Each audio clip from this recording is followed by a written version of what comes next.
नमस्कार दोस्तों, बहुत बड़ी अपडेट है। केंद्र सरकार ने 8वां वेतन आयोग को मंजूरी दे दी है। 2026 से लागू होगा और साथ ही श्रीहरिकोटा में 3,985 करोड़ में तीसरा सैटेलाइट लॉन्च पैड बनेगा। जी हाँ दोस्तों, आपको कैबिनेट के हुए फैसलों के बारे में बता दूं, लेकिन हमारा मेन मुद्दा है इसमें केंद्र सरकार ने 8वें वेतनमान आयोग को मंजूरी दे दी है। क्या अपडेट है इस मामले में, कितना क्या फैक्टर वगैरह रहेगा, फिटमेंट फैक्टर बढ़ेगा या उतना ही रहेगा और सैलरी का कितना रहेगा, आपको पूरी जानकारी बता देते हैं। माननीय प्रधानमंत्री जी ने केंद्र सरकार के सभी कर्मचारियों के लिए 8th सेंट्रल पे कमीशन को मंजूरी दे दी। तो दोस्तों, केंद्रीय कर्मचारियों के लिए केंद्र सरकार ने गुरुवार को 8वें वेतन आयोग को गठन को मंजूरी दे दी है। आयोग की सिफारिशें 2026 से लागू होंगी। अश्विनी वैष्णव जी ने क्या कहा था, आपने खुद सुना था। और दोस्तों, आपको बता दूं कि यह जानकारी कैबिनेट बैठक के बाद केंद्रीय मंत्री अश्विनी वैष्णव जी ने दी थी। उन्होंने कहा 7वें वेतन आयोग 2016 में लागू हुआ था, इसकी सिफारिशें 2026 तक जारी रहेंगी। 7वां वेतन आयोग यानी पे कमीशन 1 जनवरी 2016 से लागू हुआ था। इससे करीब 1 करोड़ लोगों को फायदा भी हुआ था। वेतन आयोग हर 10 साल में लागू किया जाता है। उम्मीद है कि मोदी सरकार 1 जनवरी 2026 से 8वां वेतन आयोग लागू कर देगी।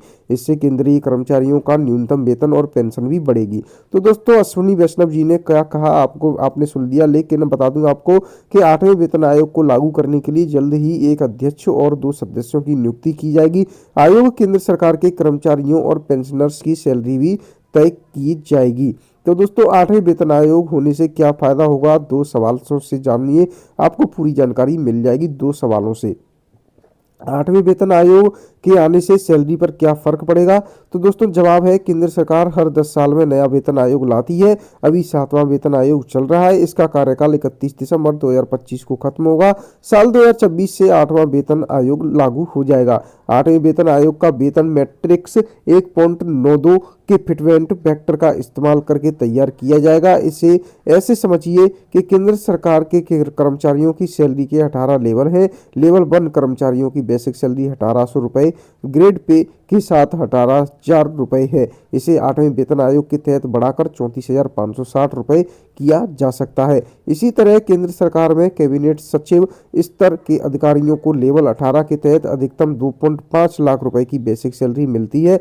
यह बढ़कर तकरीबन 4.8 लाख रुपए हो सकती है। और दोस्तों, सवाल दूसरा है जिसमें 8वें वेतन आयोग के तहत सैलरी बढ़ने से पेंशन कितनी क्या बढ़ेगी। तो दोस्तों, अगर जनवरी 2026 में 8वां वेतन आयोग लागू हुआ तो केंद्रीय कर्मचारियों का न्यूनतम वेतन 34,560 रुपये होने का अनुमान है। साल 2004 से जोड़े तो नौकरी में 25 साल पूरे होने वाले कर्मचारियों का पहला बैच 2029 में रिटायर होगा। अब मान लीजिए 8वां वेतन आयोग लागू होने के बाद लेवल 1 के कर्मचारी और की बेसिक सैलरी 34,560 रुपये हो गई है, तो इसकी 50% रकम 17,280 रुपये होती है। इस हिसाब से कर्मचारी को 17,280 रुपये प्लस डीआर की धनराशि पेंशन के तौर पर मिलेगी। हालांकि यह रेयर केस में ही होगा कि कोई कर्मचारी लेवल 1 पर नौकरी ज्वाइन करने के बाद रिटायरमेंट तक उसी लेवल पर रहे। प्रमोशन और अन्य नियमानुसार समय समय पर इस लेवल में बढ़ोतरी होती रहती है, इसलिए कर्मचारी को इससे कहीं ज्यादा धनराशि पेंशन के रूप में मिलती है। वहीं आपको बता दूं दोस्तों, लेवल 18 के कर्मचारियों की बेसिक सैलरी 4.80 लाख रुपए होगी। इसका 50% कुल 2.40 लाख रुपए प्लस डीआर की धनराशि पेंशन के तौर पर मिलेगी। फिटमेंट फैक्टर क्या रहने वाला है आपको बता दूं तो दोस्तों, एक मल्टीप्लायर टूल है जिससे केंद्र सरकार के कर्मचारियों के रिवाइज वेतन को कैलकुलेट किया जाता है। ये है आपका फिटमेंट फैक्टर। तो दोस्तों, मतलब क्या है इसका कि पुराने वेतन से रिवाइज या बढ़ा हुआ वेतन कितना ज्यादा होगा, बेसिक सैलरी में फिटमेंट फैक्टर से गुणा करके निकाला जा सकता है।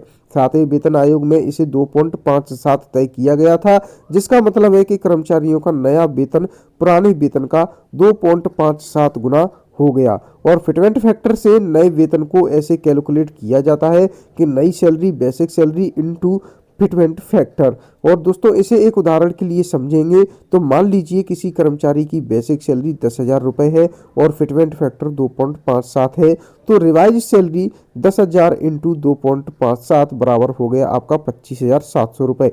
अब 8वें वेतन आयोग में फिटमेंट फैक्टर को बढ़ाकर 3 या उससे ज़्यादा भी किया जा सकता है, या बताया जा रहा है कि 2.90 के आसपास भी रखा जा सकता है। अगर इसे 3 किया गया तो कर्मचारियों की बेसिक सैलरी लगभग 43% की बढ़ जाएगी। जी हाँ दोस्तों, लगभग 43% की वृद्धि देखने को मिल जाएगी कर्मचारियों को अपनी बेसिक सैलरी में। आपको बता दूं दोस्तों कि फिटमेंट फैक्टर का महत्व क्या रहता है कि सैलरी इंक्रीमेंट जब होती है यह सरकारी कर्मचारियों और पेंशन भोगियों के वेतन और पेंशन में सीधे सुधार करता है, महंगाई के साथ बैलेंस भी रखता है। यह महंगाई में के बढ़ते लेवल के साथ कर्मचारियों को आर्थिक राहत भी देता है, लाइफ स्टाइल में सुधार भी हो जाता है। ज्यादा वेतन कर्मचारियों के लाइफ स्टाइल को भी बेहतर बनाने में मदद करता है। तो दोस्तों आज के लिए वीडियो अपडेट में इतना ही, लेकिन आपको पूरी जानकारी आपको मिलती रहेगी हमारे यूट्यूब चैनल पर। हमारे चैनल को सब्सक्राइब जरूर कर लें ऐसी अपडेट पाने के लिए।